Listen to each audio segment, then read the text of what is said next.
ভুল বুঝতে পেরে বোনকে নিয়ে সেখান থেকে চলে যায় আকাশ। হ্যাঁ বন্ধুরা, এমনটাই দেখতে পাবেন। বিস্তারিত জানতে ভিডিওটিতে লাইক দিয়ে চ্যানেলটি সাবস্ক্রাইব করে দেখতে থাকুন। গল্পের শুরুতেই দেখা যাবে আকাশ বাড়িতে চলে আসে, আর সেই মুহূর্তেই দেখা যাবে মোহনা দেখে ইচ্ছে করে দৌড়ে আকাশের কাছে যায়। গিয়ে তখন বলে, দাদা জানিস তো ওরা না আমার উপর অত্যাচার করেছে, ওরা অনেক অত্যাচার করেছে, আমাকে অনেক কিছু বলেছে। আর তখন আকাশ খুব বেশি রেগে যায়। রেগে গিয়ে বলতে থাকে, তোর কিচ্ছু হবে না বোন, কিচ্ছু হবে না।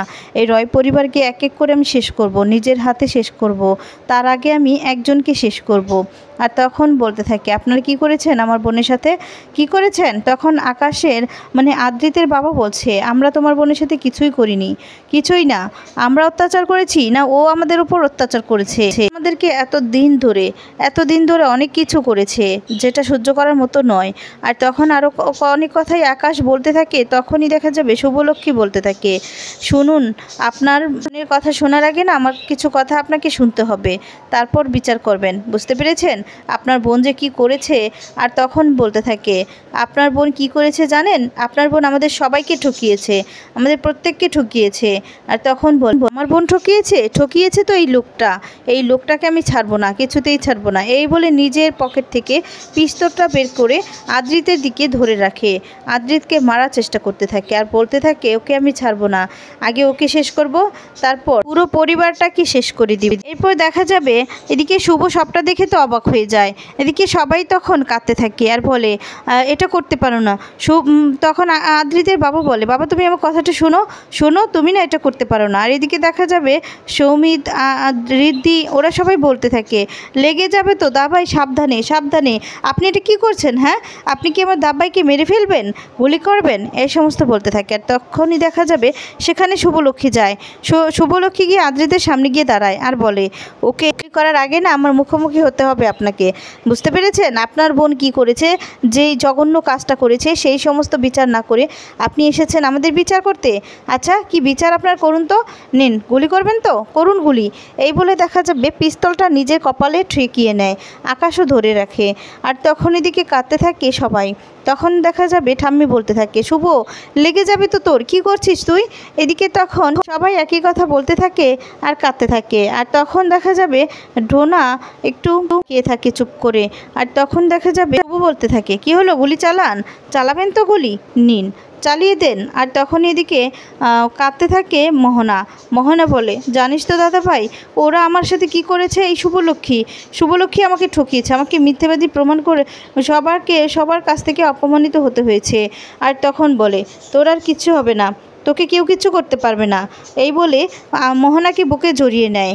আর তখন শুভ বলে, কি আমি তোমাদেরকে ঠকিয়েছো তো, তুমি এই পরিবারটাকে ঠকিয়েছো, আর এর ফল না তোমাকে ভুগতে হবে, বুঝতে পেরেছো? তোমাদের জন্য এতদিন ধরে আমি কি কষ্টে ছিলাম, আমার বাচ্চাটা কি কষ্টে ছিল, এই পরিবারের প্রত্যেকটা লোক, বয়স্ক লোকেরাও কষ্টতে ছিল।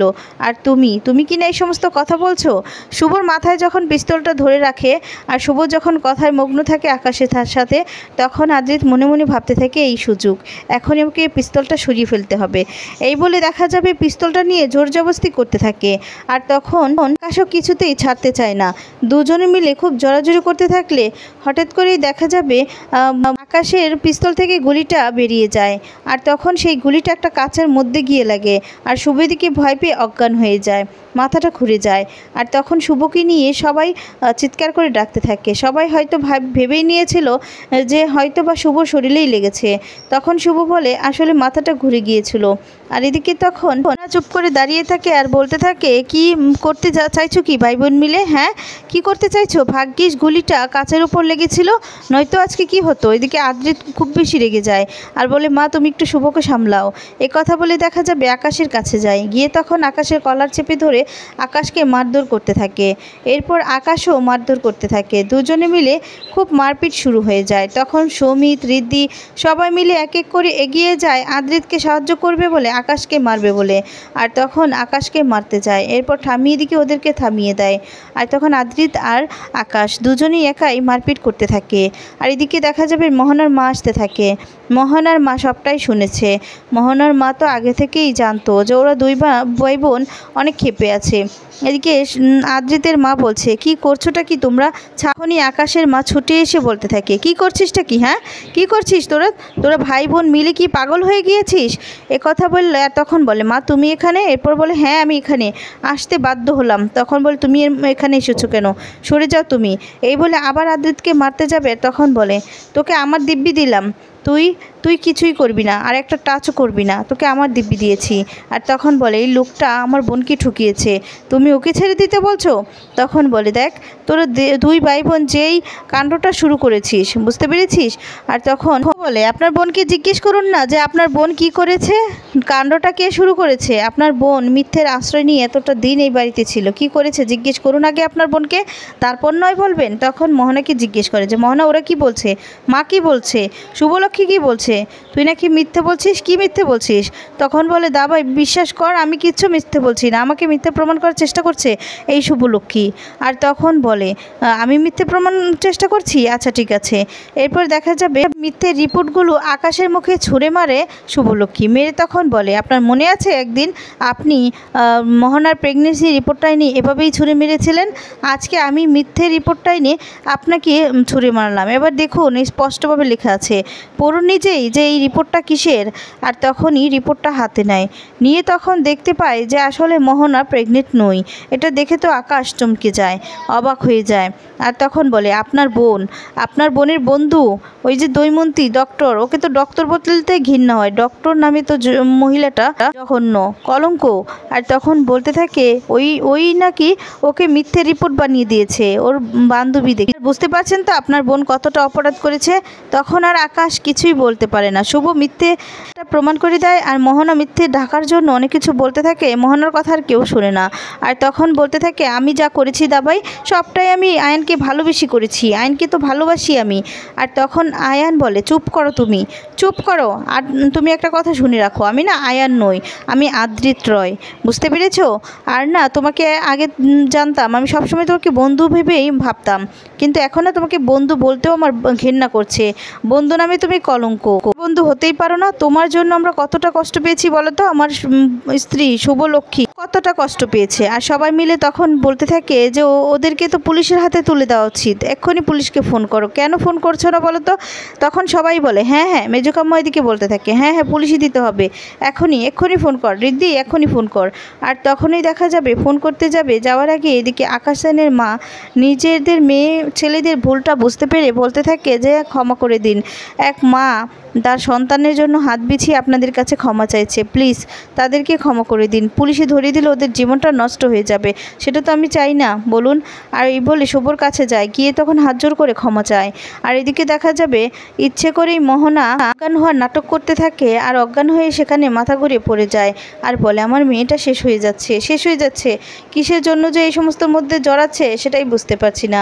এদিকে তখন মেজুকাম্মা শুভকে বলতে থাকে, শুভ একদম ক্ষমা করবি না, একদম না, তোদের সাথে যেই অন্যায়টা করেছে ক্ষমার অযোগ্য। সেবন্তী তখন বলে, জানেন আপনার মেয়ে কী করেছে?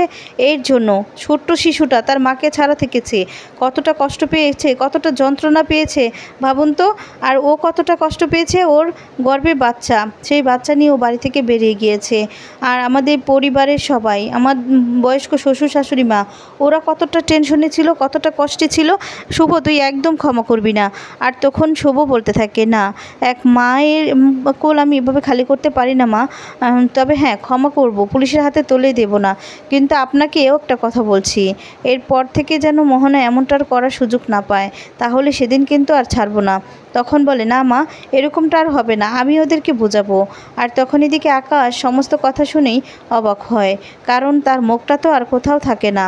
তখন বলতে থাকে, এক্ষুনি ওকে হসপিটালে নিতে হবে, ও অজ্ঞান হয়ে গেছে, ওর জ্ঞানটা তো ফিরছে না।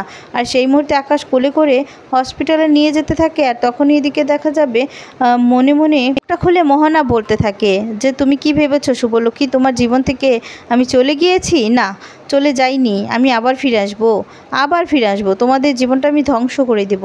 আয়ান শুধু আমার, আয়ানকে আমি ভালোবাসি, আয়ান আমার ছাড়া অন্য কারো হতেই পারে না। এই সমস্ত বলতে থাকে আর হাসতে হাসতে সেখান থেকে চলে যায়। এরপর দেখা যাবে এদিকে রয় পরিবারে খুশিতে আনন্দতে একটা পার্টির আয়োজন করে, আর সেখানে দেখা যাবে সবাই থাকে, কেশবও হাততালি দিতে থাকে, কিন্তু সেখানে আদ্রিতকে দেখতে পায় না। তখন বলে আদ্রিত তো এখানেই ছিল, হঠাৎ করে আদ্রিত কোথায় গেল সেটাই তো বুঝতে পারতে। সেখানে আদ্রিত এসে দাঁড়ায়, মাথাটা টাক্কু থাকে দেখে অবাক।